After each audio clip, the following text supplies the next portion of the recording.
Chào các bạn, hôm nay tôi sẽ giới thiệu đến các bạn một mẫu sản phẩm mà tôi vừa sở hữu được. Và mẫu sản phẩm này chính là figure Lordaeron ở trong series comic Power Rangers Mighty Morphin do Boom Studio phát hành. Mẫu sản phẩm này là figure, tất nhiên chỉ là figure tĩnh thôi chứ không phải là action figure như những mẫu sản phẩm tôi thường review. Và mẫu sản phẩm này do 8K Studio sản xuất, tức là họ làm từ A tới Z. Tuy nhiên, do mẫu sản phẩm này vẫn chưa liên hệ mua được bản quyền, cho nên tạm thời mẫu sản phẩm của chúng ta có tên là Cloud-D.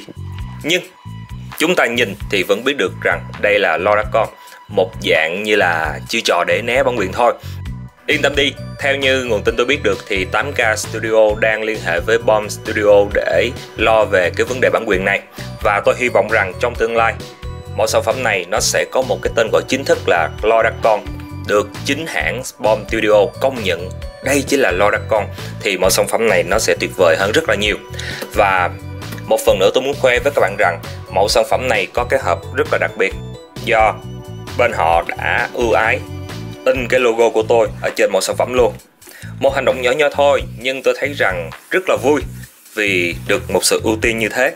Chỉ riêng một hộp này là có cái logo của tôi thôi, còn những mẫu sản phẩm bên ngoài thị trường thì sẽ không có các bạn nhé. Và mẫu sản phẩm này với cái giá niêm yết lúc đầu, nếu mà các bạn pre-order lúc đầu cho cái bản chưa sơn là 4 triệu đồng và cho cái bản sơn rồi là 4,5 triệu. Tuy nhiên nếu như các bạn không pre-order trước, khi sản phẩm ra thì các bạn sẽ mua với cái giá là 5,5 triệu cho cái mẫu sản phẩm đã được sơn hoàn toàn. Còn tôi thì tôi pre-order và tôi mua cái bản chưa sơn, tức là 4 triệu đồng đó các bạn, và về để cho bạn tuổi sơn lại. Và khi các bạn pre-order thì các bạn sẽ có thêm một cái ưu tiên, đó là các bạn sẽ có một thanh Sapa tỷ lệ 1/10 kèm theo. Và thôi, không dông dài nữa, bây giờ tôi sẽ mở ra để xem bên trong mẫu sản phẩm này của chúng ta có những gì nhé. Cái box thì nó khá là trống trải phải không các bạn, nhưng chúng ta thông cảm nhé, vì hiện tại chưa có bản quyền của nhân vật Lordaeron từ Boom Studio, cho nên chúng ta không có thể để cái dòng thông tin tiểu sử này nọ của nhân vật vào đây được, cho nên chúng ta phải chấp nhận thôi. Hy vọng một tương lai sau này chúng ta sẽ có bản quyền về cái mẫu nhân vật này. Rồi ok, mở ra. Cái hộp thì được thiết kế không được đẹp cho lắm, nhưng chúng ta cũng nên thông cảm vì đây là một hãng mới của Việt Nam, do người Việt Nam của chúng ta làm xây dựng nên. Và bên ngoài nó chỉ là một cái lớp áo như thế này thôi. Rồi ok, để qua. Và tiếp đến là cái hộp bên trong, ta sẽ mở ra như thế này nè các bạn. Ngược rồi, để lại. Đây, mở ra. Cái bộ sản phẩm của chúng ta sẽ gồm có một cái đầu người, một cái đầu Lordaeron, tức là cái nón siêu nhân đó các bạn, và một thanh Sapa nè, một thanh Sapa kèm theo, và cái body của Lordaeron. Còn bên đây là cái ghế của chúng ta, và tôi sẽ lấy ra nhé các bạn. Rất là nặng. Cái ghế này tuy là nhựa thôi, nhưng mà nhựa nó có pha bột đá, cho nên cầm trên tay nó nặng lắm các bạn. Rồi, để một bên như thế này. Và tiếp đến ta sẽ lấy cái con phít ra nhé. Cẩn thận thôi, vì cái này nó là nhiều lớp nó ép lại. Để tôi lấy cái đầu ra trước đã. Nè, cái đầu nè, đầu người lấy để qua một bên nhé. Và cái đầu siêu nhân chúng ta cũng sẽ để qua một bên, và cái kiếm chúng ta cũng sẽ để qua một bên. Rồi ok, và chúng ta sẽ bóc lớp ra, bóc hai lớp này ra để lấy cái con phít ra. Rồi, đây là cái mẫu phít của chúng ta, tỷ lệ 1/10 các bạn nhé, tức là nó xem với cái mẫu Action Figure Legacy Collection của Bandai Mỹ phát hành. Xem tỷ lệ thôi, nhưng về chi tiết thì các bạn thấy chi tiết hơn rất là nhiều đó các bạn. Ok, và bây giờ ta sẽ gắn nó vào cái đế nhé, cái ghế. Đây sẽ có một cái lỗ và một cái chốt ngay cái mông của nó. Chúng ta sẽ gắn vào nhẹ thôi các bạn, vì đây là nhựa được sơn lên cho nên nó sẽ rất dễ bị chóc chảy sơn nhé. Rồi, để như thế là vào rồi nè các bạn. Ok, bây giờ thì việc còn lại chúng ta chỉ việc gắn cái đầu thôi. Chúng ta sẽ có hai cái option, đó là cái đầu người đây là cái đầu của Tommy, tất nhiên là đầu của Tommy ở cái phiên bản comic các bạn ạ, chứ không phải là phiên bản người đóng nhé, tức là phiên bản ở trong truyện tranh đó. Thì đây cũng là một dạng như là một khoảng thời gian sau rồi, tức là Tommy lúc này cũng đã tầm trung niên 30-40 rồi, chứ không còn là đôi mươi như ở trong phim nữa, cho nên gương mặt sẽ có cái phần là già hơn đó các bạn. Và cái phần đầu của Tommy ngay đây sẽ có một cái cục 500 và cái cổ cũng sẽ có 500, và khi chúng ta để vào nó sẽ hít vào luôn như thế này. Tuyệt vời, rất là tuyệt vời, mẫu sản phẩm rất là đẹp. Rồi ok, tiếp đến nếu như chúng ta không thích cái đầu của Tommy thì chúng ta ngắt ra và chúng ta sẽ để cái đầu này vào, cái đầu Gloracon. Lúc mà đội nón vào đó các bạn, cũng như thế thôi, cũng sẽ có 500 và 500 hít lại với nhau. Đây, và còn đây là thanh Saba của chúng ta, tỷ lệ 1/10. Và mặc dù rằng nó khá là nhỏ nhưng rất là chi tiết đó các bạn, chi tiết hơn hẳn so với cái cây của Bandai. Rồi ok, bây giờ tôi sẽ để cái hộp ra một bên và tôi sẽ lấy cái con của Bandai ra để chúng ta so sánh về cái chi tiết và sự khác biệt như thế nào các bạn nhé. Và đây, Legacy Collection của Bandai Mỹ, tôi để vào đây là để các bạn thấy được sự khác biệt về chi tiết thôi. Còn cái mẫu này là action figure rồi, cho nên chắc chắn rằng nó sẽ bị lộ khớp như thế này. Thì chúng ta không quan tâm tới cái vấn đề lộ khớp nhé. Chúng ta chỉ để ý đến cái chi tiết và cái kích thước của nó thôi. Tỷ lệ 1/10. Và mặc dù Bandai không nói đây là tỷ lệ gì, nhưng tôi cũng nhắm chừng nó là 1/10. Cho nên khi chúng ta để kế bên, đừng có quan trọng lắm về chiều cao nhé. Vì cái con này đang ngồi thì chúng ta rõ ràng phải hiểu được rằng khi nó đứng thì nó cũng xem thôi. Thì tỷ lệ của nó là tương quan đó các bạn. Nhưng chi tiết của một sản phẩm do người Việt Nam của chúng ta làm, do 8K Studio thực hiện, rất là đẹp các bạn ạ. Chi tiết lắm. Trên cái vải của nó, đây, để lại gần cho các bạn xem nhé. Các bạn xem nè, cái phần vải ở trên cái áo nó là có những cái giống như là nó sọc caro vậy đó, giống như nó thể hiện đây là chất liệu vải mà vải của thời đại mới chứ không phải là vải ngày xưa nữa.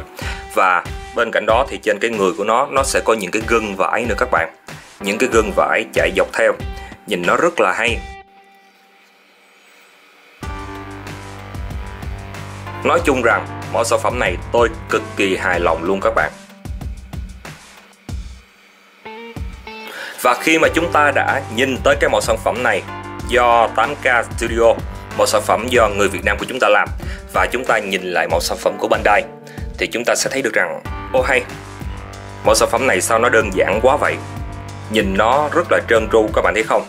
Nó sẽ không có những cái đường gân vải chạy dọc theo cơ thể, và nó sẽ không có những cái sơn đánh bóng, đánh khối lên cái cơ của nó.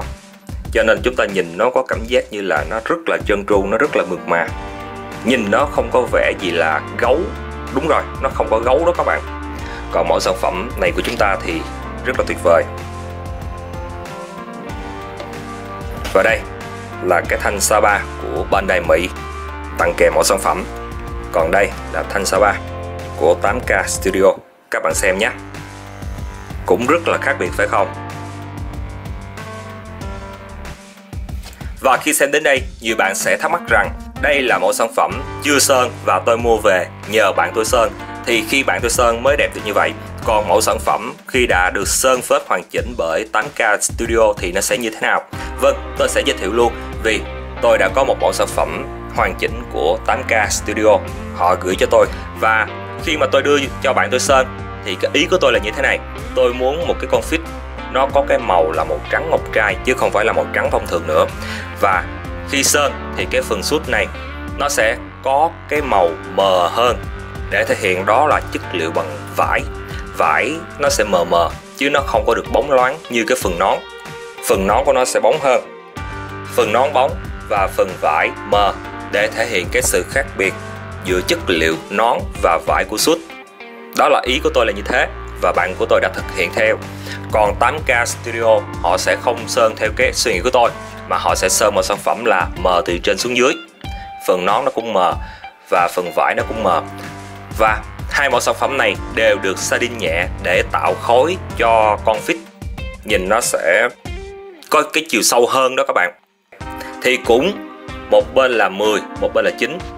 Vì các bạn cũng phải thông cảm, đây là bạn tôi Sơn, chỉ một con thôi, cho nên có thể là trau chuốt, cho nên có thể là sơn với cái mức là thủ công, là dạng như là thủ công. Còn bên đây họ sơn một lần là mấy chục sản phẩm các bạn à, cho nên họ phải chọn một cái biện pháp là an toàn nhất để cho ra cái kết quả tốt nhất, cho nên các bạn thấy là như thế, và cũng rất là ok phải không các bạn. Còn cái phần ghế, riêng cái phần ghế thì tôi đánh giá là cái phần ghế bạn của tôi sơn đẹp hơn, nó nhìn nó ra cái chất là bằng đá hơn các bạn ha. Còn bên đây thì chưa ra lắm, thì tôi nghĩ rằng 8K Studio nên tìm hiểu thêm về cái cách sơn của cái ghế để cho nó có kết quả đẹp hơn nữa ở những một sản phẩm sau. Đây là Sapa của 8K Studio. Họ chỉ sơn ở một cái mức là ok đủ màu thôi, nhưng mà muốn đẹp, muốn chi tiết thì chúng ta phải quát thêm nữa những cái lằn chìm màu đen như thế này. Và bên đây thì họ đã sơn sai màu rồi các bạn. Cái phần này là phải màu bạc mới đúng như bên đây, còn họ thì sơn màu vàng và họ không có quát đen lên, cho nên nhìn nó hơi bị thiếu chiều sâu một chút. Rồi, chỉ như thế thôi, và chúng ta sẽ để ở đây.